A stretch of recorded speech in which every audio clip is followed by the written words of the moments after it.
there, I'm Evelyn Jerome Alexander. I'm the founder of Magellan College Counseling and a certified educational planner. I've been guiding students and families through the college admission process for 14 years, and I'm here to give you a little 101 of college admissions. So hopefully I'll answer some questions that you may have or you may not have.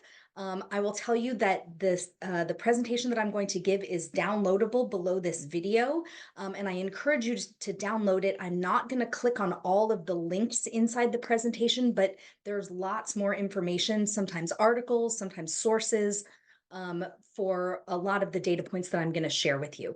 So I encourage you to download the presentation and to continue exploring. We also have a ton of information on our website. I've been blogging about college admissions for, like I said, 13, 14 years. We have a free newsletter. We have a Facebook page. We're doing the best we can to push out great information to help you as you are getting ready to move toward your students' college application process. So I'm going to share my screen with you. Let's see. So that's going to be this one. And we will do it as a slideshow. And let me get started walking you through this. So this is College Admissions 101. Thanks for joining me. Again, I'm Evelyn Jerome Alexander, member of a bunch of different professional organizations. I also teach in UC Berkeley's Certificate in College Counseling program. So I teach counselors how to guide families through this process. I always say when I have a live audience, there is so much information I could share with you. I could literally go on for hours, but I promise I'm not going to. I'm going to try to keep this short. And I encourage you, you could see the links are popping up as I'm hovering over them. There's more resources for you. And again, I encourage you to keep exploring. So let me start with the bad news. It's all stuff you've heard. It's all stuff you know. The numbers are really overwhelming. And I'm not going to read the slides to you because you can read them. I'll just share with you a couple data points. UCLA's admission pool increased by almost 50% in 1 year, the year that UCLA went test optional, and now they are test blind. I will go more into testing in a few minutes. The UC system does not consider testing at all. Columbia University in New York, one of the Ivies, increased from 40,000, their applicant pool increased from 40,000 students to 60,000 students in that exact same year. And really the bad news is those numbers have not started coming down yet. And as we'll talk about in a few moments, most colleges have not come back to requiring testing. So the applicant pools are much higher than they've been even just 5 years ago. And certainly when I, as a parent aged person, applied. So that's really what we're dealing with. And that's where a lot of the uncertainty is coming from. But let me share some good news with you. The good news is there are over 2,200 four-year colleges in the US. And in reality, looking at colleges by ranking is really not a good way to approach the list building process. So I strongly encourage you to see this process as a place and a time for you and your child to explore what educational environment would be the best for them. Right? We're looking for a place that's a good fit for your student academically, socially, and emotionally. And that means we need to do a little bit of research and a little bit of digging. And I'll share with you some resources for how to do that appropriately. The other really, really good news is, and again, I really want you to click these links, but this is really evidence that employers really don't care what college you graduated from. Even though we as parent aged people have in our head that, this really good school is going to get me a better job and more money, the reality is a 4-year college degree is really the ticket to that next level.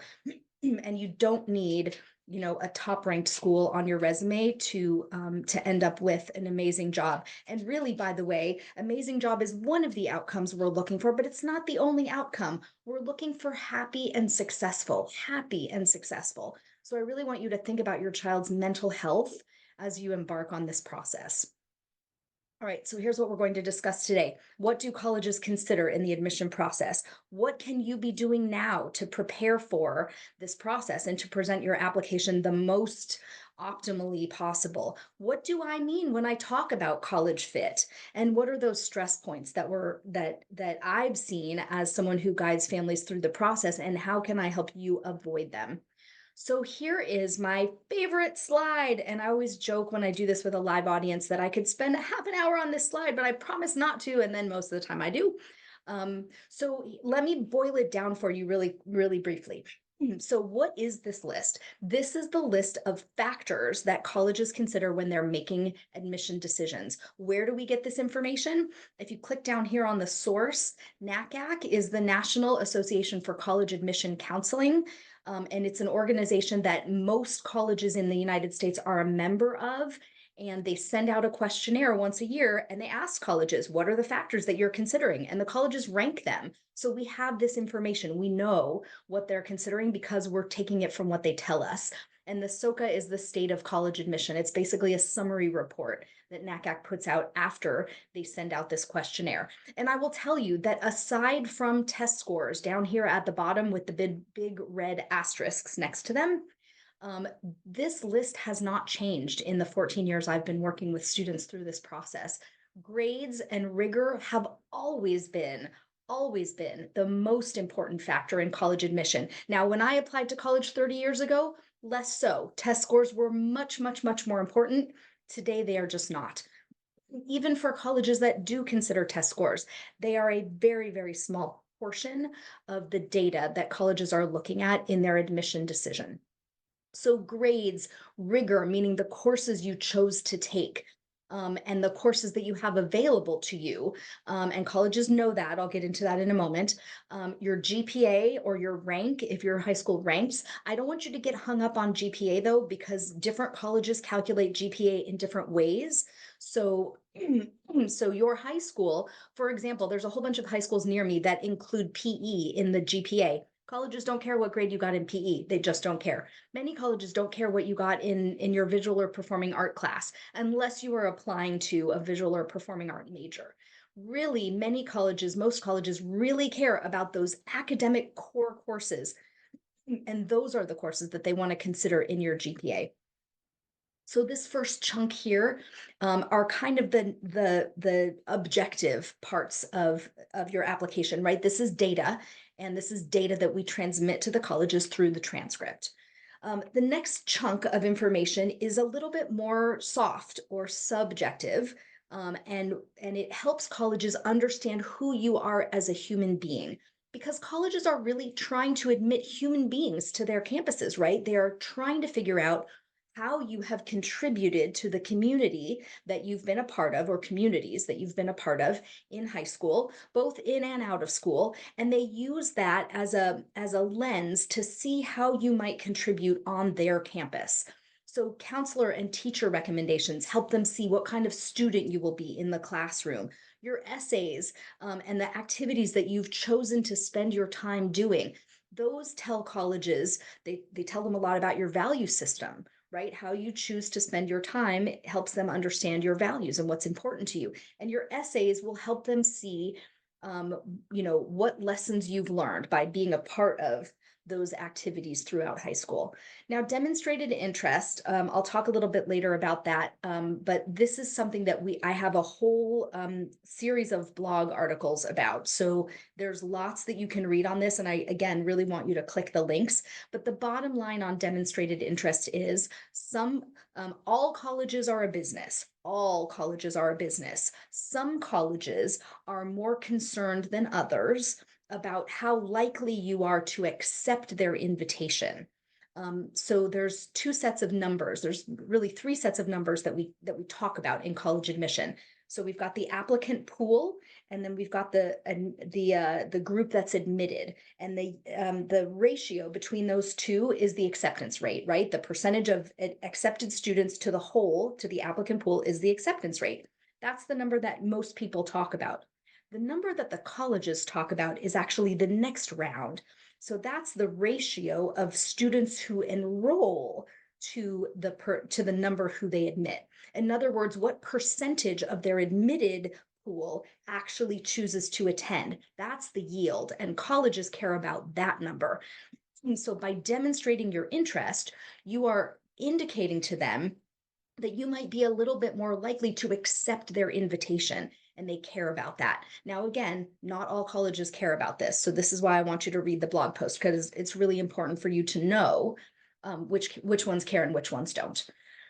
Okay, let me skip institutional priorities for a moment and talk about test scores. Again, I'm going to talk more about it in a moment, but I want you to understand, parent who probably applied to college 25 or 30 years ago, test scores are significantly less important than they were when we applied. Significantly. They are one piece of data in what could be 25, 26 other pieces of information that colleges are gathering as they're making their decisions. If you have a kid who's a really good tester and they hit it out of the park in the first or second try, fabulous. We have the luxury of submitting test scores anywhere, except for the schools that won't consider them. But we also have the luxury, if you happen to have a student who is not a good tester or who gets testing anxiety, we have the luxury of making the decision to not even bother, not even go through the effort of test prep, because if we know it's not going to help our application, we don't have to spend time doing it. So that's test scores, and I'll come back to that again in a few minutes. But this one right here, this specific needs of each school is called institutional priorities. And the bad news is you don't get to know what the institutional priorities are. Neither do I. It's not like I'm keeping a secret from you. The colleges don't share what their priorities are. And different colleges have different institutional priorities. So this is why we don't apply to colleges as groups, right? Like people talk about the Ivies as a group, but they all have different priorities. They're all looking for different things. So this is why you see a student get into one and not into the others. It happens every year. Obviously, these are schools with incredibly low admit rates. So the vast majority of students is not admitted anyway. But institutional priorities is like, it's like the iceberg under the surface. We just don't get to know what they're looking for. They don't share it, and you have no control over it. And so this is where you have to practice the mantra that we always teach to our families, students and parents: control what you can control and stop hitting your head against the wall when it's something that you have no control over, because it's not accomplishing anything. So we're just not going to worry about it. We're going to be aware of it, and then we're not going to worry about it. Let me share with you this term that is used in admissions these days, and the term is holistic. So what holistic admissions means, and most colleges practice holistic admissions. There are definitely some who do not. So I'll give you some examples. The California State University system is generally not holistic. They're basically looking at your GPA. They're looking at the number of core courses that you've taken, literally the number of courses that you've taken throughout high school, the raw number. And then there's a cutoff. And if you're above the line, you're in. And if you're below the line, you're not in. And every campus, there's 23 in the system, every campus has their own cutoff, right? So again, you could get into one and not into another. But within each school, they have their own individual cutoff. There are other, mostly state universities that have cutoffs, and if you're above the line, you're in. That's not holistic. What holistic means is the college is looking to build a class. That's the way that admissions deans and directors of enrollment talk about their job. We are building a class. And what that means is they're looking for little talents and little skills and little experiences that the different applicants have to bring together so that they will enrich each other's experience. That's what holistic admission means. And this is why it's really hard for you as a parent to understand why one kid got in and one didn't. I get calls every spring, and people are dumbfounded by why this kid got in and this kid didn't. It's because you don't have all the information that the admission office has. You don't have all the information that the decision makers have about what was available to you that year, what was available to them. It really means the colleges get to choose whoever they want and whoever they think will add to their campus community. I do want to say though, this however part at the bottom is really important. It does not mean that if your grades or your test scores, if you've submitted them, are significantly below the average or the middle 50% of the pool that the college is generally admitting, but you have an amazing extracurricular activity or an amazing letter of recommendation, you will leapfrog above everybody whose grades were stronger than yours. And the reason is, remember the slide a few minutes ago with the list? Grades and rigor are the most important factor. So this is why we're always being very aware of the pool that of the colleges that we're applying to. And this is one more little kind of scary piece of bad news. This is what grade inflation looks like today. And what grade inflation means is when I was in high school, the distribution of grades, the average GPA across the United States was a bell curve, right? You had some D's and F's over here, some kids who didn't quite make it out of high school, and then the majority were C's, and then, a few less B's, and then the very top, you could see 20, well, when I applied to college, it was around here. So the top third, just a little bit more than a third, were A's, right? Right? We're straight A's. But look at what it is today.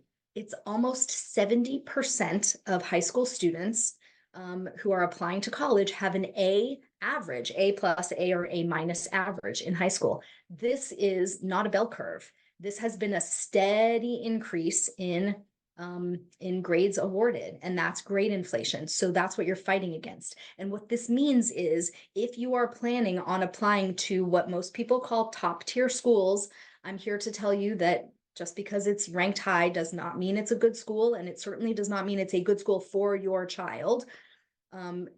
This is the pool that you're competing with. So you have to think really carefully about who else is in the pool and what they are showing up with, because if you're talking about that kind of school, the chances are very high that most of the applicants are showing up with a straight A average. This means straight A's never got a B. Okay, so now that you are armed with this information, what should we be doing now? What did I tell you was the most important thing? The grades. The grades are the most important thing. So literally when families call me and they've got a ninth grader, I say, take hard classes, get good grades. That's your job. Take hard classes, get good grades. Now I want to point out at the bottom, this line right here, the school profile gives colleges context for each student's transcript. The school profile is a document. And again, you could see the hovering little link here. This is linked. I want you to click on it. There's a document that travels with every student's transcript, and it's called the school profile. Every high school has one. If you want to look up your school's profile, it's probably right there on the website. It's usually, I can find a school profile in about a minute or less. Sometimes it's under the About tab. Sometimes it's under the college counseling section. If you absolutely cannot find it on your school's website, email your school counselor and say, can you send me our school profile? I couldn't find it. She'll absolutely send it to you. She knows exactly what you're talking about. The school profile gives basic information about the school, how many students are there, how many grades are served, how many counselors are there. Sometimes it gives sometimes it gives a chart of GPA distribution, which helps colleges, again, put you into context, right? So if you show up and you have a 3.75 GPA, that sounds pretty good, but what does the rest of your class have, right? Is that half the class has a 3.8 or higher, then you're in the bottom half of the class with your 3.75. Many times a school profile also lists the honors and AP classes that are available to you.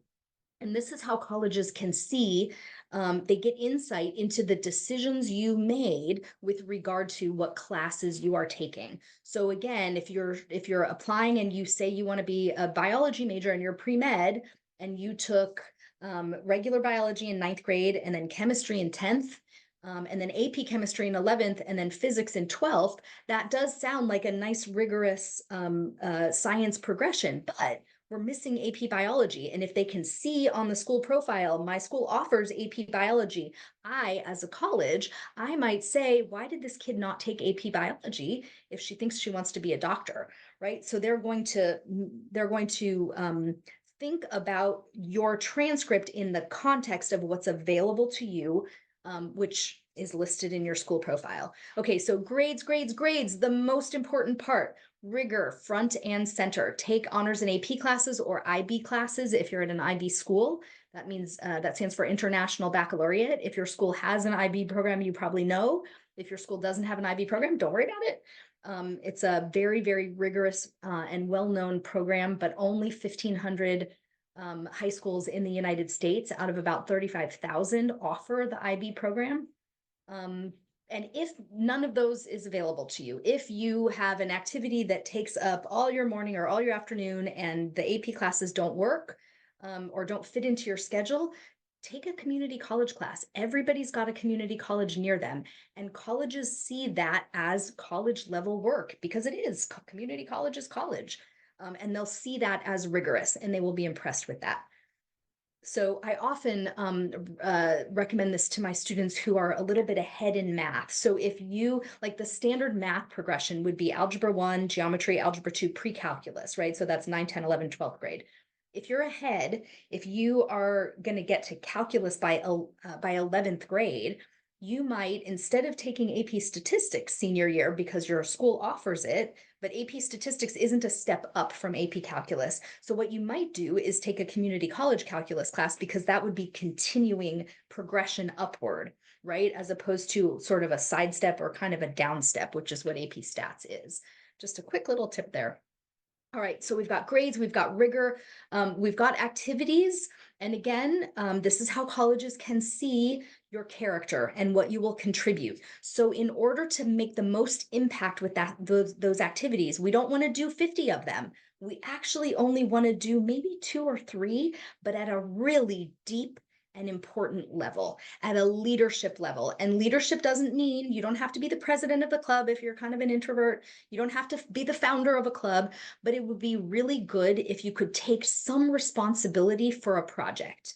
And that's how you can show impact, right? So I had a student a couple years ago who definitely was not an extrovert, but she was really involved in her youth and government program. And she took one program and she worked on the big thing for that committee. The whole year she worked on it, and then the day came and she did the thing, and she got to write essays about how much work went into creating that program. She didn't have to get up and give a speech in front of 100 people, but she made an impact and she could talk about it in those essays. So we're going for depth, not breadth with your activities.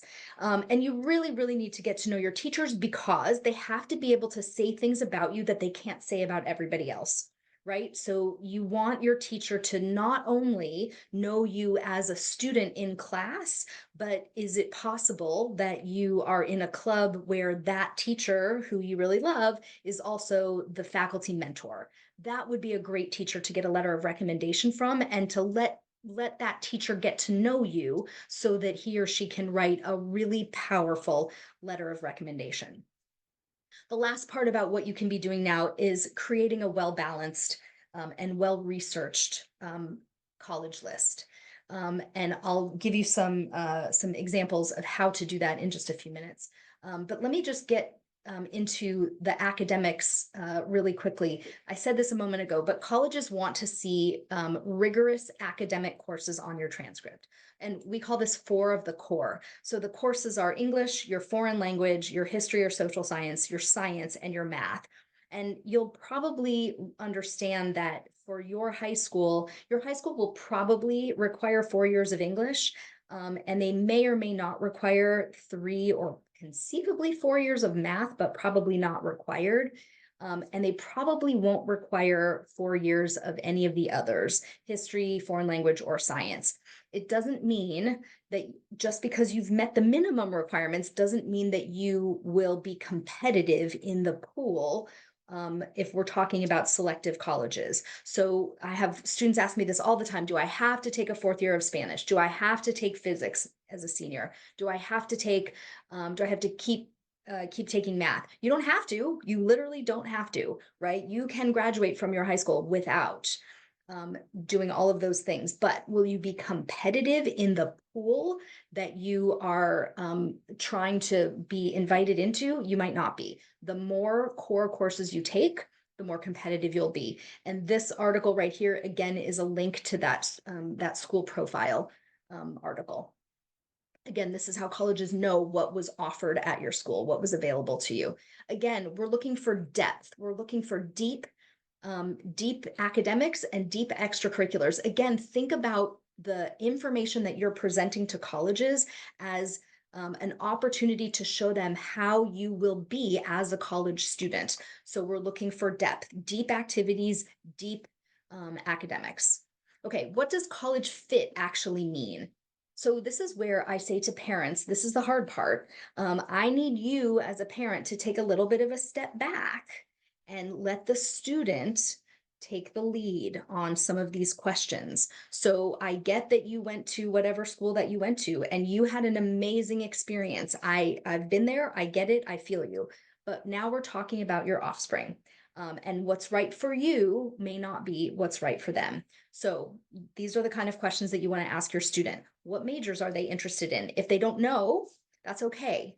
They don't have to choose a major. They can absolutely apply to college undecided. However, they have to have some intellectual curiosity. They have to be interested in a couple different subjects. And it wouldn't be a bad idea for them to have some stories related to that. So I'll use my youth and government student as an example. She was able to use that club and the activities they did in that club to express her interest in political science, right? If you know you want to go into medicine, you could, maybe there's a pre-med club or a future doctors or a HOSA at your school where you can use those to express your interest in biology or chemistry.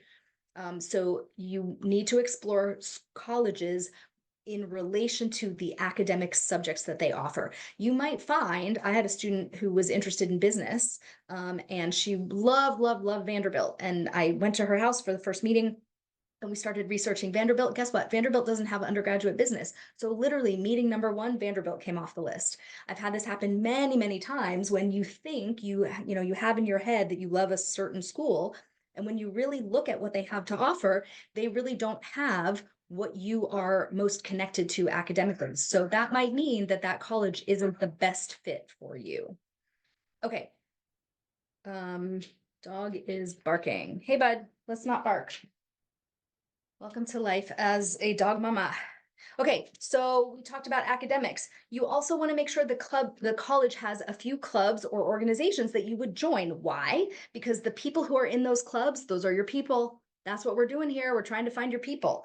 And colleges will often tell you when you go tour, they'll take you on a tour and they'll say, we have 400 clubs and organizations. And if you can't find one that's a good fit for you, you can start your own. What I say to my clients is, I don't want you to start your own club in college. I want there to be a club there already established that has people that you would hang out with. And you can start your own club in college, don't get me wrong. But I would love for a student to start at a brand new college and find their people within the first couple weeks. That's the ideal. And to me, that means you have to research the colleges. You have to research the organizations to know if they have organizations that are interesting to you. Then we start talking about the questions that most people ask, right? What size college are you interested in? How far away from home do you want to be? Do you want to be in a city or, urban or rural, or, what kind of environment do you want to be in? What kind of weather are you able to handle? Let me talk about size though for just a moment. Because a lot of students say to me, I can't go to a college that's smaller than my high school. When we say smaller than high school, we're talking about the number of students. But you have to remember, high schools physically, the physical plant of a high school is usually pretty compact, right? It's usually a couple buildings and then a couple hundred or a couple thousand kids running around in those buildings. College doesn't look like that. It doesn't feel like that.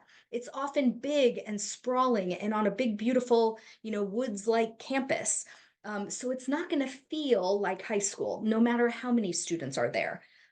And when you think about a small college, I'm not here to talk you into a small college, but when you think about a small college, what you're talking about is close relationships with professors, discussion type classes as opposed to lecture classes. Now, if you have a student who is a really good note taker and who listens really well and takes information orally in, well, successfully, they could do fine at a large or extra large college where most of their courses for the first 2 years will likely be lecture courses.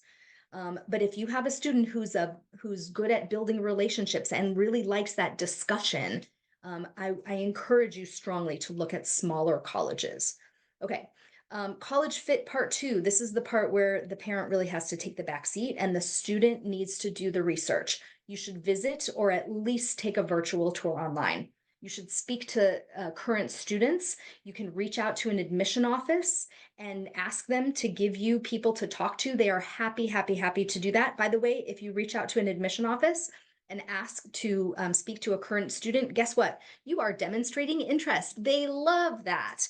And if it's a school that considers demonstrated interest, that will go into your file. And when you apply, that will pop up that you reached out to them and asked to speak to a current student.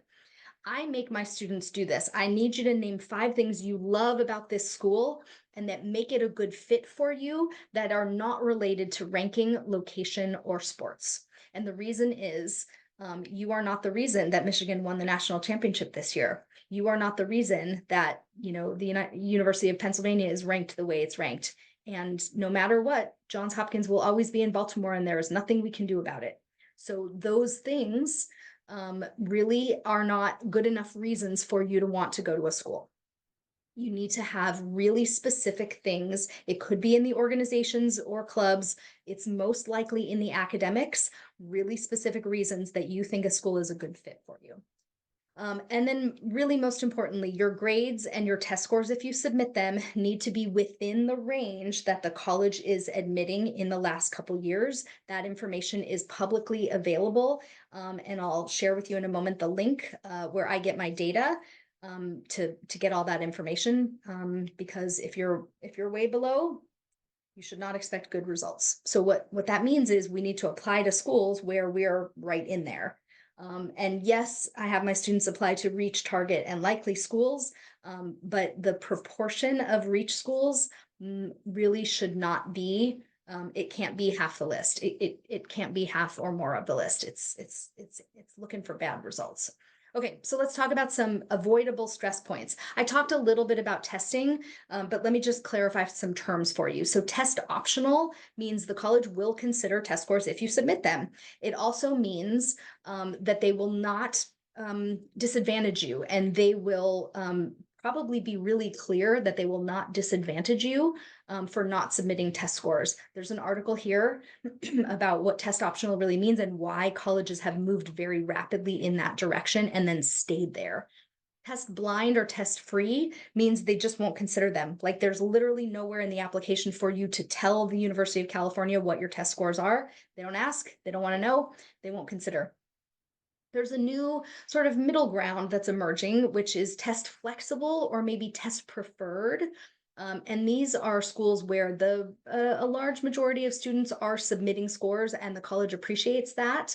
The schools that I would say for now fall into this category are moving back towards requiring test scores. So this category is very fungible and things are moving fast. That's why I'm not going to say any names because things may have changed by the time you watch this video. But you should do some research into each college's testing policy as you are deciding whether or not your student should be applying. But like I said before, this is an amazing, it's just an amazing opportunity for us now that we don't have to submit test scores. If you happen to have a kid who looks like this girl and, testing is just a big roadblock for them. And there's a whole, category of kids who are massively anxious and have anxiety when it comes to testing. So I have clients who I ask them a couple questions when we get going. I get their PSAT score. I make a pretty quick assessment about whether or not it's worth investing the time and money into test prep. I personally think that for most kids, it's their time is better spent, delving more into their activities and delving more into creating a really great college list. So let me give you an example. This is a student I worked with a couple years ago, and you can see his test scores here. So this was his ACT score, composite of 26, English 27, math 26. In this school, and this this again goes to fit, right? This lavender bar right here is the middle 50% of admitted students' test scores. And you can see he was way here at the top of well, he's at the 75th percentile here. So this is a place where we would definitely submit scores. But here is an example of a school where we would not submit test scores. Now, I actually worked with this student before everybody went test optional. But in today's world, there's no chance that we would submit test scores to this college because he's not going to the scores aren't going to add to his application. That's really what you want to think about. Do your scores add to your application? Do they support what the rest of your application is telling them? All right. So let me talk about prestige. And this is where a lot of people get hung up. A lot of people get hung up. I want you to start from this place where just because you haven't heard of it, remember I told you there's 2,200 four-year colleges, just because you haven't heard of it doesn't mean it's not a good school. And I want you to click on this link, this Harvard Law School entering class of 2023. Click on this link because what you'll find is you will recognize, this is the list of undergraduate institutions from which Harvard's first-year law students graduated. And you will find a whole bunch of schools on that list that you will recognize. But guess what? You're going to find a whole bunch of schools you've never heard of. Even I pull up the list and I see schools I've never heard of. And this is all I think about all day, every day. But of the schools you've heard of, you're going to see schools that you would never think that someone can go from that school to Harvard Law School. So almost every year on that list, Arizona State, Boise State, Kansas State, a whole bunch of schools where you do not have to be at the top of your class to get into those colleges. But what did those students do when they got to college? They made the most out of every opportunity. They took the hardest classes they could find. Maybe they double majored. They had an amazing internship and they did amazing things over their summers. Or in clubs at the college. They contributed to the college, and that is what Harvard Law School was looking for. I also have this link. I think this is actually linked twice in this presentation because it's really important. This is a list of where CEOs of very, very large and recognizable US companies attended college. Again, you will recognize some of them. Some of them are Ivy League, and a whole bunch of them are not. And so we give you all this information to help convince you that prestige does not equal results. Prestige does not always lead to top results. And I want you to think about that for your child. So what that means is you need to make a balance list. Handful of reach schools. Any college that admits less than 25% of their applicable is a reach for everyone. That it's not even a target for anyone. It's even if you're in the range, because remember what I showed you about the grades, everybody's in the range. So now what do we do? Because they've got to go through their holistic admission process. And this is actually an issue with people, again, parent age, who when we applied to college, UC Santa Barbara was a safety school. It's not now. It's not even a target for most people, right? Their admission rate is in the 30s. So this is why I give a little bit of guidance for what to consider a reach, what to consider a target. If they have an admit rate between 25 and 35%, it's still probably a little bit on the reachy side, right? I always tell people I'm very conservative when I share what I think the probability of being admitted is, because I would much rather have a student call me and say, "Hey, I'm so excited I got into my reach school or I got into my target school," than call me and say, "You told me that this was a target and I didn't get in," or "You told me this was safe. You told me this was safe." And so what I want for you as a parent, I don't want you to think things are safe unless you are 100% sure that they're getting in. And trust me, there's a ton of colleges out there where I can promise you that you will get in 100%. And it doesn't mean they're not good schools, right? You have to find your people within those communities, but schools where everybody or most everybody gets in are not automatically bad. All right, here's some more articles that will help you and give you some resources to balancing your college list. Again, I encourage you to download. Download the presentation, click on the links. Here's the question I get every year. Sorry. Every year, how many colleges should I apply to and how many of them can be reaches? And I say, when people ask me that question, it's just literally the truth. How many rejection letters are you willing to stand next to your child while she opens?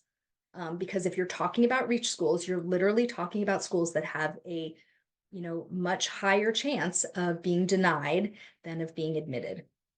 So you have to remember, reach for everyone. Let's not load up the list because we're going to end up with a really bad result. And what I really don't want is for you or your child to talk about the same school over and over again. And you're telegraphing to them, these are the ones we really care about. These are the ones we like. This one's okay. This is your safety. That's why I don't even use the word safety. I use likely. But I really love my students to love their likelies. Because what I don't want is for them to have a result where they feel like they wasted their time and they wasted all their hard effort in high school and they disappointed you as a parent. So let me introduce you to Sally's student. This was not her real name, but this is really a real student. She literally had a 4.0 unweighted GPA. She took incredibly rigorous courses through high school. She had a perfect ACT score. She was a leader in her school. She was a leader in her sport.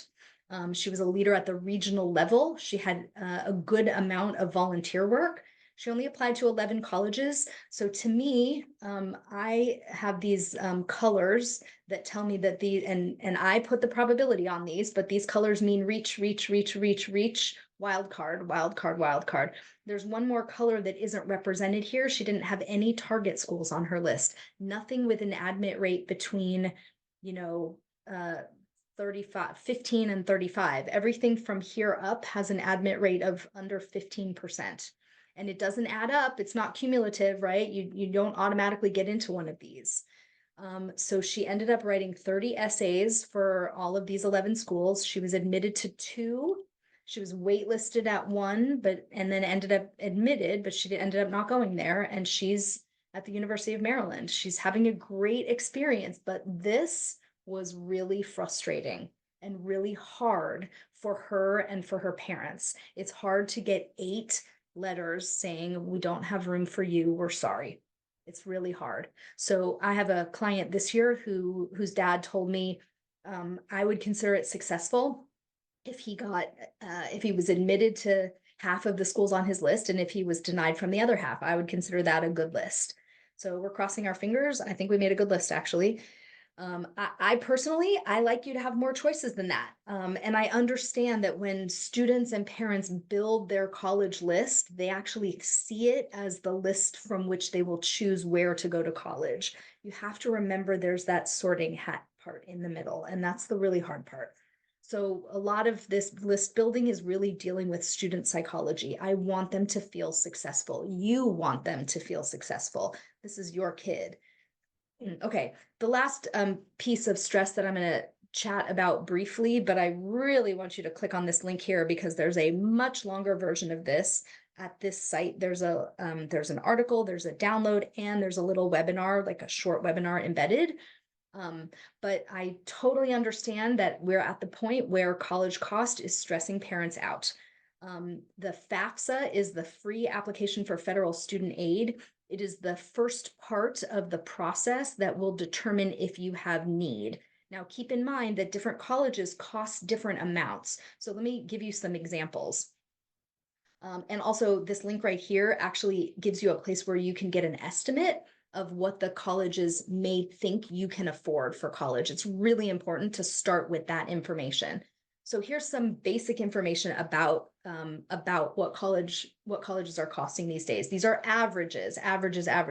So average public in-state institution is $26,000 per year. I live in California. For the UCs, it's closer to 40.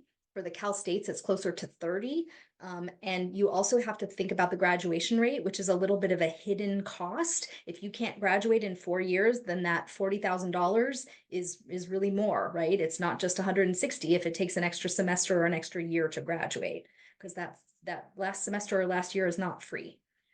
If you're an out-of-state student, average for public universities for out-of-state is 27,000. So we're talking about 108,000 over 4 years. Again, these are averages. Private universities, average cost is a little bit higher, 55,000. However, these numbers are tuition. These are not tuition plus room and board. So you have to factor in tuition, room and board, travel, books, all those other little costs that add those numbers up to a much higher amount. Okay, so if you happen to be a family where you are likely to be told that you can afford an amount that is very high, conceivably all of the cost of college, then what you need to think about is merit aid. Some colleges give merit aid, some don't. The super duper selective colleges do not give merit aid, right? MIT, no merit aid. Stanford, no merit aid. The Ivies, no merit aid. The Ivies also no athletic scholarships, right? So they're Division 1, but they don't give athletic scholarships. They're the only Division 1 schools that don't give athletic scholarships. So if you are one of those families who has a high student aid index, which is the term for the number that the FAFSA will provide, and it is the amount that the federal government calculates that you can afford, which means your need is low. If you think you won't qualify for need-based aid, you want to focus on colleges that give merit aid. The problem is not all colleges give merit aid. The super selective colleges do not give merit aid. So you are most likely to receive merit aid from the schools that your student will consider the more likely schools, where they are high and most competitive in the pool. You can get information about who gives and who doesn't and how much on average at this link, which is collegedata.com. This is basically where I get all my information about money. And you really cannot expect to receive. You can't be disappointed when a college that has no track record of giving merit aid doesn't give you merit aid, right? And so here's kind of the chart that shows what I mean by all of this. So this is the money, the total amount of money. So we're looking at 175 billion. This is in fiscal year 2021 or school year 2021. The numbers are always a couple of years behind. The bottom amount of money here in the orange are federal and state grants that help kids who are very low income. The big chunk of money here in the blue are what's called institutional grants. This is money that comes from the colleges themselves. This is merit aid. There's a ton of it. It's a third of that $175 billion. This teeny tiny little 7%, so less than a quarter of the money that comes from the colleges comes from private and employer grants. So this is where you hear people all the time saying, oh my God, I hear there's billions of dollars out there in private scholarships. There is some money out there, but a couple things. Number one, it's usually there's a very small number of big dollar scholarships, right? There's a couple of big, like $10,000, $30,000 per scholarships. They're one time. So they'll help pay for 1 year. They're not renewable, and they're incredibly competitive, like hundreds of thousands of students applying. Versus these institutional grants are renewable. So when you apply to a college that gives merit aid, they're going to send you a letter saying, yay, we want you to join our college community. And here's how much we're going to give you in merit aid. And they'll give you a number, and that's renewable for all 4 years. So take that number and subtract it off of the tuition, because it's a recurring number. That's where you want to go where the money is. The rest of this stuff is loans and tax credits. So really it's this blue chunk right here that you want to go to. Okay, so as I said, there's more information here, especially on financial aid at our college cost and financial aid webinar. I invite you to go through our college admission clinic, which is a free 11 module course where I walk you through all of the little details. A whole bunch of the things that I covered with you here today, I go into much more detail on. Of course, we would love for you to read our blog and sign up for our newsletter. And you can download this presentation here on our thank you page. There's also lots more blog posts, sort of the greatest hits of questions that people ask us regularly. If you feel like you need a little bit more help, this is what we do. We help younger students choose their classes, choose their summer activities, build their depth of experience in their extracurricular activity. We advise on, should I keep playing violin? Should I increase my involvement in youth and government? We suggest external enrichment opportunities, possibly summer programs, academic or extracurricular. We help students build their resume and draft their resume. We help them start thinking about their major and their career path. And we help them practice their writing. And then obviously for 11th and 12th grade students, we go through the entire college admission process with them, every step of the way, every essay, every college, all the research, all the proofreading, fun stuff. So you don't have to. They treat us a little bit differently than they treat their parents. So that's how we keep them accountable. This is my team at Magellan College Counseling. I founded the company in 2011. We're independent, we're not a franchise. We do have consultants based all over the country. I happen to be in Los Angeles. We work with students both in person and by video. Our team has visited, holy cow, that number is even more now. We've probably hit over 450 colleges in the last 10 years. It's really the most important part of how we stay up to date on our knowledge is by visiting colleges and talking to the people who make the decisions. And we really focus on college fit. It's really the most important part of what we do. So thank you so much for spending some time with me today. Here's our contact information, our phone number, our website.